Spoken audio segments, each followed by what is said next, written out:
Hello friends, இன்றைக்கி ராதாவனத்தில் வந்து ஒரு புதிய பழம் வந்து வந்திருக்குது. அதை பற்றி தான் சொல்கிறதுக்கு நான் இந்த வீடியோவில் வந்திருக்கேன். இது என்னென்னா நாவல் பழந்தாங்க. ஸோ இது வந்து எல்லா பழ வகைகளும் ஓரளவுக்கு வந்து ஈல்டு கொடுத்துருச்சு. ஆனால் இது வந்து பழமே வராமல் இருந்துச்சு. ஸோ இது எப்படியும் வச்சு ஒரு 3-4 வருஷம் இருக்கும். ஆனால் சரி, அதுக்காக நான் வந்து இப்போ எப்படியும் வரும் அப்படின்னு தான் நினச்சேன் நான். இந்த நாவல் வந்து எப்பவும் போல் வயலட் நாவல் தான் வச்சுருக்குறோம் நாங்கள். இதில் வந்து 2 மரம் வச்சுருக்கோம். அதில் ஒரு மரம் மட்டும்தான் வந்து இந்த வருஷம் இப்போ தான் ஃபஸ்ட்டு பழம் வந்து கொடுக்குது. எனக்கு அதோட காய் வந்து கொத்து கொத்தாக இருக்கிறத பார்த்த உடனே பச்சை கலரில் இருந்துச்சு.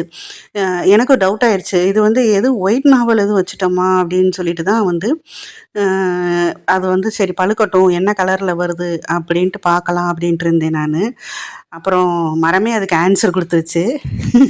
மரத்தில் வந்து ஒரு 1-2 காய் வந்து பழமாயிருச்சு. ஸோ அது வந்து பர்பிள் கலர், அதாவது வயலட் கலரில் தான் இருந்துச்சு. சரி, ஓகே.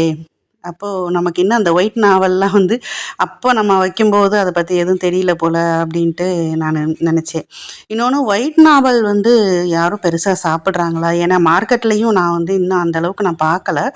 சூப்பர் மார்க்கெட் இதுகளிலேயுமே வந்து நான் வந்து பார்க்கல. அதனால் நீங்கள் சாப்பிட்ருக்கீங்களா அப்படிங்கிறத பற்றி எனக்கு சொல்லுங்கள். அதோட டேஸ்ட் எப்படி இருக்குதுன்னு சொல்லுங்கள். ஏன்னா இன்னும் வந்து ஒரு 10-20 மரம் வைக்கிறதுக்கு இடம் இருக்குது. ஸோ அதனால் வந்து மா, கொய்யா, நெல்லி, எலுமிச்சை, நாவல், அத்தி 2 இருக்குது. ஆப்பிள் கூட ஒன்று வச்சுருக்கோம். அது எப்போ காய்க்கும்னு தெரியாது.